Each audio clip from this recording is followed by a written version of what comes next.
Hello everyone, I'm Lavrentia Valiona, and today we're looking at these nails and how they changed over several visits. Basically, they were picked at and overfiled by the owner herself, and pay attention to the huge lanulas.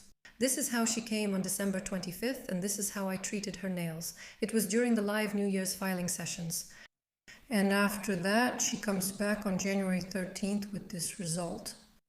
Of course, I did some work and spent a long time explaining to this girl that she shouldn't pick at her nails anymore and that her nails can recover. And at that moment, I could see that she kind of believed me, but not completely, because she thought that, for example, her thumbs would always stay crooked like that and nothing could fix them. But now I'll show you what happened after just 3 manicures. I'll show you how I work on them.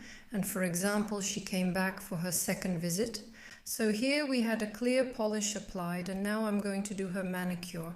First, I'll use an antiseptic, as always, from the brand Domex, and then we'll start working on the cuticle. Actually, in this whole manicure, the most important thing is working with the cuticle. And it's going to be, quite challenging, especially during the third and last visit, which will also be shown in this video. I want to say that even this cuticle surprised me. In the meantime, let's take a look at the dents on our thumbs. We can see that the lanuli are just absolutely huge. This tells us that the person definitely picked at something here, even if they say they didn't.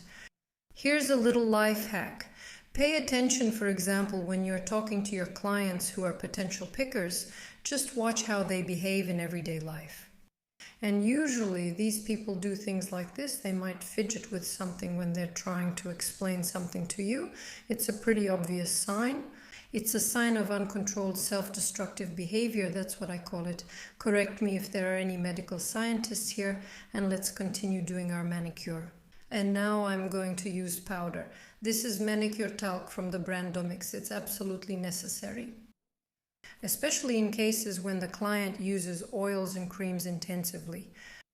And I sent her off from my manicure with a bottle of oil from Domex. Back then, I think it was a bottle of oil with grapeseed, and she used it all up. The girl turned out to be surprisingly obedient, which honestly makes me very happy, because I told her that from now on, we apply oil to these nails constantly, when in doubt, and that's exactly what she did. And of course, the result didn't take long to show, because by the second visit, we could already see that her nails looked better. But obviously, the nail plate itself won't recover, it can only grow out. And our task is to stimulate its growth. In this case, simple regular oil with a good formula will be a great helper for us. Of course, I'll be doing the treatment using drill bits. And here I'm showing you the loaf-shaped bit, which looks like a loaf of bread, a sliced loaf. The bit is from KMI's, our Kazan factory. And what I want to say about these bits? I want to say, first of all, guys, don't be fooled. These bits are not sold on marketplaces. Just remember, they aren't sold through online marketplaces. This is a huge, giant factory. They are sold by representatives on websites and retail stores. They have them right on their own website, but not on marketplaces. That's it. If you see them somewhere else, it's either a fake or resellers, and the price will be way higher. We don't need that. By the way, the cutters are actually quite reasonably priced, which is nice. So what am I doing? I'm using the loaf-shaped bit with the red band. Now I'm cleaning the pterygium and lifting the cuticle. Basically, I'm doing some prep work, just a little bit.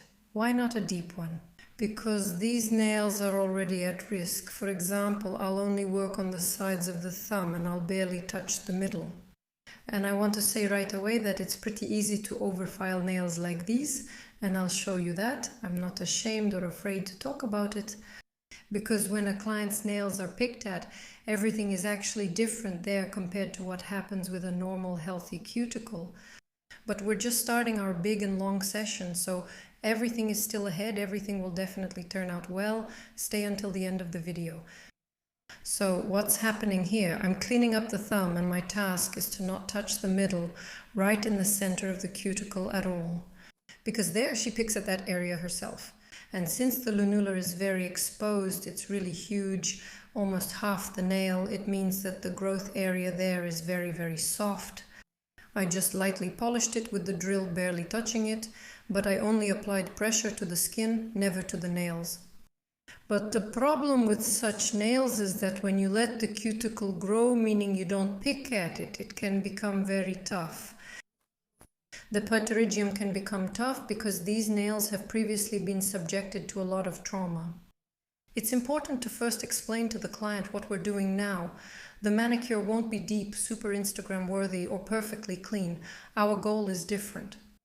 Well, let's say to calm our skin and train it differently. That is, to get it used to less traumatic manicures and to explain to the client that cuticle growth is absolutely normal. It's not an abnormality. And I was so surprised when, on the third visit, I saw what the cuticle was really like. Honestly, I was just completely shocked. Even I didn't expect that. Well, while I'm finishing up, I want to say that I'm using the Dr. Alex SP100, the 30th model. Nothing changes. Everything is stable and standard, just like always in my life. And I can say the same about my cutting tool. Right now, I'm using Nippon Nipper's S04J cuticle scissors. I feel like if you woke me up in the middle of the night, I could tell you exactly which scissors I use. This is one of those few tools that I remember by heart. And what I want to say about this cuticle. Well, obviously we cut it with scissors. I left a couple of fingers here for you to look at. A couple of fingers. And this cuticle, at this moment, it really reminded me of that difficult one, which is usually called a double. Write in the comments if you've ever come across a double cuticle where you cut one off and then there's another one right there. But then I thought that maybe I hadn't opened the pocket enough, and I decided to leave these thoughts for next time because it's still too early to draw any conclusions right now.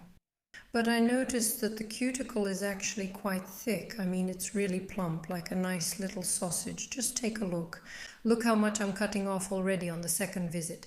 Even though during the first visit there was nothing to cut at all, I just polished what was there. Well, I just trimmed off some little hangnails, and everything looked as if there was no cuticle at all. It turned out the girl was bothered by how much skin was growing, thinking it looked unattractive, but it's only unattractive if not cared for.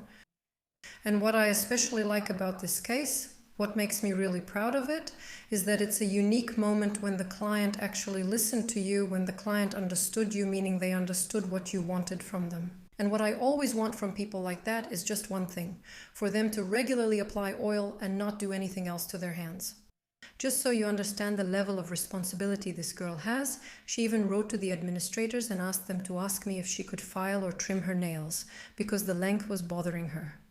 She took my words so literally, even to that extent. Of course I smiled, but then I told her that of course she could. In fact, she should, because I don't see any point in trying to save these thin nails. By the way, here we continue working with the drill bits. That is, after trimming there was still some cuticle left, and I decided not to cut it all the way, right to the very end. So as not to cause even more damage to this skin, but rather just to gently buff it using an e-file technique. And I want to say that in general I managed to do it, but at that time the cuticle was already starting to look a little bit rubbery. That is, this is the type of skin that can be filed down, of course, but it's just a bit more difficult to file. These are really important points that I want to draw your attention to, because soon we'll be revealing this universal mystery. What exactly is this scary cuticle? Actually, no cuticle is really super scary. You can work with any of them. It's just that in this case you'll have to work longer, and it will be much, much harder than with a more or less standard one. For example, compared to my cuticle, which is just thin and sticks down in an annoying way. So here is our result after the first treatment. I'm applying antiseptic again, removing all the dust, and of course not without a bit of perfectionism. I trimmed a little more, just a small piece. When you apply the antiseptic, you can always see that you need to even it out a little more. And after that, we apply a regular simple treatment polish from Domix. I've been working with this polish for quite a while, basically since the line first came out. Every time I see how delighted my clients are, and this girl actually said, "Wow, I'm ready to use only this polish." I asked her why. She said, "Well, because it didn't go anywhere for a whole month. Now I'll show you how her nails looked when she came back, and honestly I don't know how they achieved such an effect. Usually clear polish also peels off like a film and chips away. But in this case, besides being applied quickly and lasting a long time, it also dries, I don't know, maybe in 2 minutes at most. I mean, really, really fast. So by the time I finish applying it, close the bottle, go get the oil, and have a little talk explaining how to use the oil. The polish is already dry. That's really, really cool. Major respect for that. And now it's dry and we're already applying our oil, which she also uses in her home care routine.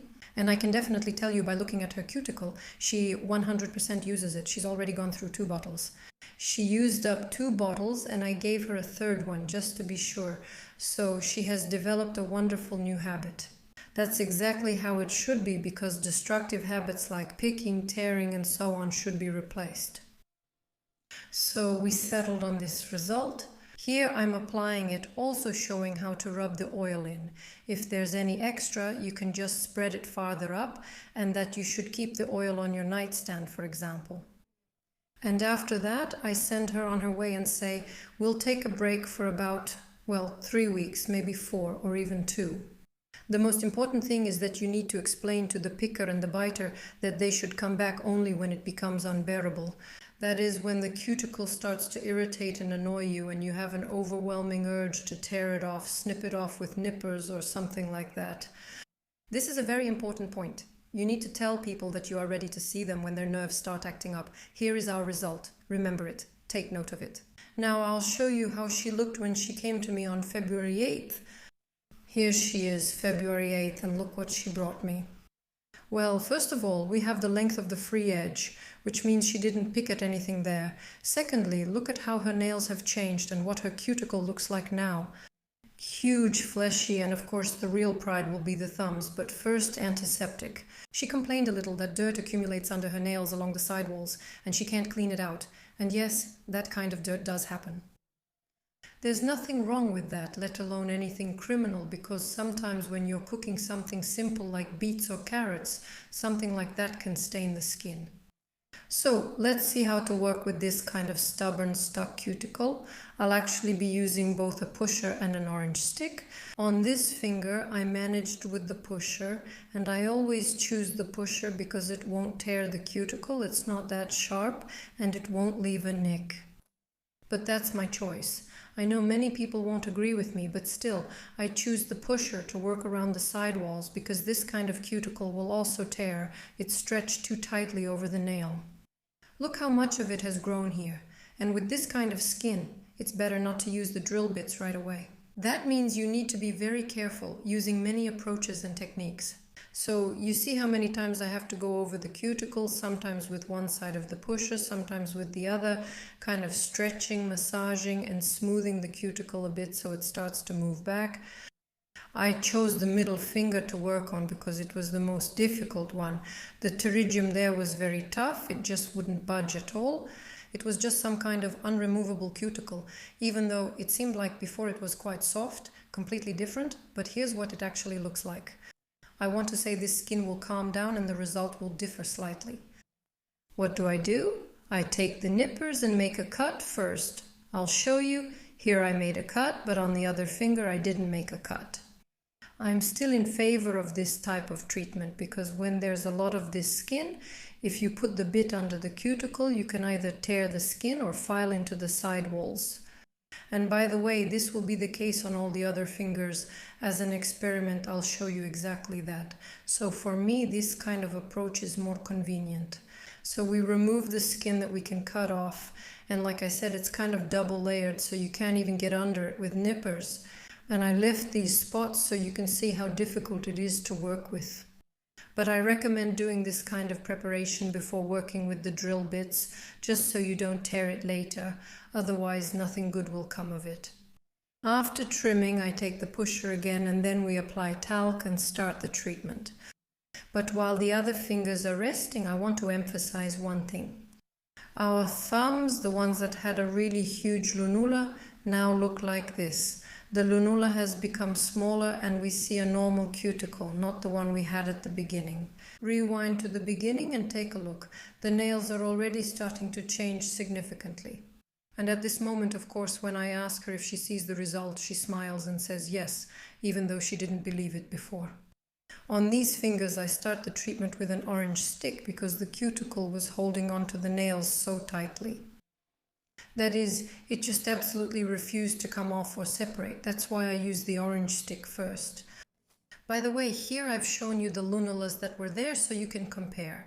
And the lunula that has become, well, in my opinion, it's just like night and day. She came to me with cuticles like this. You can see how much she was, well, basically things were in pretty bad shape. And yes, the most attentive ones noticed the overfiling along the sidewalls. That can happen when working with a complicated cuticle, especially when you're dealing with pickers. But gradually, this effect will go away. When the skin calms down, it will be easier to work with, there will be fewer adhesions and less chance of filing too much. And believe me, in this situation, the filing is the least of the issues because there's a huge dent in the nail here, in case anyone didn't notice. Our job is to let the dent grow out, moving down as the nail grows, though it won't flatten. Is it possible to reconstruct it? Yes, it is. But I think it's unnecessary, firstly because the nails are overfiled and there's no need to touch them. And secondly, the girl is a medical worker, so she can't have any coating. Here I'm showing you clearly that a small piece of smooth nail plate has already grown back. I showed her as well, of course, and she was happy about it. I also lifted the cuticle on the other fingers. This is how it looks. Now we're going back to the middle finger. On the middle finger, I take a safety bit and start the treatment. I'm working very, very carefully. My goal is to push back the cuticle. The speed is about 1010, 1012 RPM. I'm also using a device from Dr. Alex, SP130, which is the very device on which I set my records. This device has never let me down and I'm really happy about that. And on the index finger, as I promised, I left the cuticle untrimmed before treatment. And notice it's already torn, so there's already a tear there. If we continue with the diamond bit, there will be a hole later. So first we'll trim it and then we'll do everything else. On the thumbs, we're also going to cut off our little strip now, and a large area of the nail plate will be exposed. So you'll be able to see that it's already nice and even, it looks pretty, and there's definitely progress. And there you have the double cuticle effect. You saw that, right? I cut it off, but there's another one underneath. It's only skin. Still, the haters will say, Elena, you don't know how to lift the cuticle. Maybe Elena doesn't know how to lift the cuticle, but she really wants to make sure it doesn't hurt the person. She really wants this to be as non-traumatic a procedure as possible. Non-traumatic, sorry about that.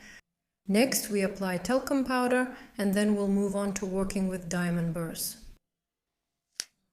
Today we'll be working with diamond burrs in a different shape. I chose this burr. Later I'll put up a label with its name. Why did I choose it? Well, first of all, I wanted a coarser abrasive. I specifically took the blue one here because there are ridges that need to be filed down. And it's important now to do a better job with the treatment so that her nails get less rough, but still not to overfile them. Because if we remove a large amount of skin, then of course what will it do? It will try to protect itself. And the effect we're seeing now with huge pieces, flaps of skin that stick and don't want to come off the cuticle, that's exactly the skin's protective function. That is, this is how it reacts to damage. To put it very simply, it kind of wants to hold on tighter because it has too often felt attacked by its owner. So it was often hurt, and of course it tries to be stronger, tries to get thicker. Our task now is to let this skin know that everything is fine, it's safe, and now everything will be very gentle and very, very smooth. That's why the phrase, of course, you need to file with the bit, but don't overdo it, don't remove too much, because actually it's easy to do with any bit, but probably especially with the blue one. But nevertheless, because the nail folds are very, very rough, there's a lot of buildup, and she really wanted everything to be cleaned thoroughly. I chose this particular drill bit. But here it's 2-in-1. There's also a sharp tip, but of course we won't stop with just the blue grit because we definitely need to go over it with the red one to smooth everything out, to polish it all. On the big toes, I also continue working mainly around the side walls and try not to touch the center. So when I go over the middle, I press very gently on the skin to avoid hitting the center. Look, see, this is the result. Already a few millimeters of a straight, even nail plate. I consider this a victory. You can leave some kind of, I don't know, fireworks in the comments. It's a celebration because this is really great. Next, I took a red drill bit, also from KMIS. And it's sharp, it's a red flame bit. I'll use it to slightly refine the hard-to-reach areas because basically I did all the work with the previous drill bit. But first of all, I don't mind changing the drill bit. I'm not one of those people who does everything with just one bit. I really don't see any point in that at all. I believe that each drill bit should be used for specific tasks. We went over it with the drill bit and then we move on to trimming again. We will have a lot of trimming to do because the cuticle is what I call unlimited. So we trimmed it the first time after the safety drill bit, and now we're trimming again after the diamond drill bits, and then we'll need to buff it. And honestly, while buffing, I found what and where I needed to trim. Pay attention to the trimming I'm doing, and you can clearly see that the skin is really kind of rubbery. I mean, it actually looks rubbery. By the way, I switched from nippers to scissors in this case. Why? For this type of rubbery cuticle, I highly recommend using scissors, especially with a curved tip, because I don't need to cut everything off completely and forever. I need to make the neatest, smoothest cut possible without pressing on the skin or creating any hangnails, because the buffing part is going to be quite an adventure for me. By the way, here are the overfiled grooves that everyone wanted to see and gloat over. This is the very moment when you can write something nasty in the comments. It's actually better for me if there are more comments, right? Right? So, next we move on to treating the cuticle using a diamond bit for buffing. I took a small one. Honestly, I have trouble with these names anyway, this round one for buffing, but with a small diameter. Personally, I prefer a larger diameter, like the 50. I always remember it. I like it the most, both in balls and in these cylinders, I think. But still we finished buffing. You can see that the skin is already on the edge. It's really close, so we're finishing up the treatment. Remember, our goal is not to harm, but to help. After that, we removed the polish. Yes, we forgot to take it off at the beginning, and like I said, the polish kept shining until the very end. After removing the polish, we will use the E-file and a file to shape the length of the free edge. I'm just slightly shaping the free edge, and at this point there's no talk yet about any specific shape or anything like that, no. We filed it to keep it out of the way, leaving about 1 millimeter.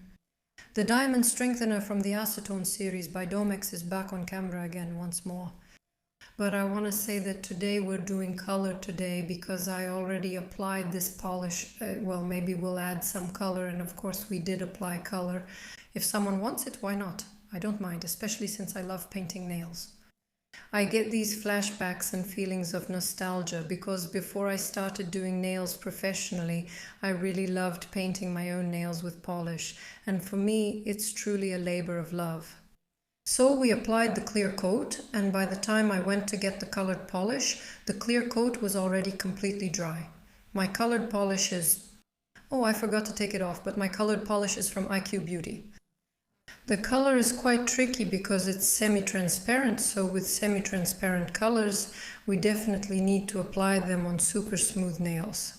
And I didn't buff these nails at all. I didn't polish them or anything because, as you can see, there weren't many nails to begin with. Especially judging by how she came in, I mean, they were filed down to redness. Oh, I haven't told you yet. Do you know how they ended up filed down to redness? She used a nail file to remove the coating. Yes, she wanted to remove it herself at home. By the way, she does have a nail drill, but I asked her not to use it anymore. Well, in general, the difficulty with these polishes is that they have to be applied on perfectly smooth nails, and if your nails are natural, for example, with ridges, then of course you'll run into some difficulties. But since my client is a medical professional and can't have any bright colors, she chose this semi-transparent one, and we applied it in 2 medium coats. And the secret to the wear and drying of polish on nails, of course, is to use all 3 phases. That's the base coat, which in my case is a base polish, the colored polish from IQ Beauty, and also the top coat, the drying top from Domex. And then, as the cherry on top, you can use this kind of drying product, which we have available in the salon.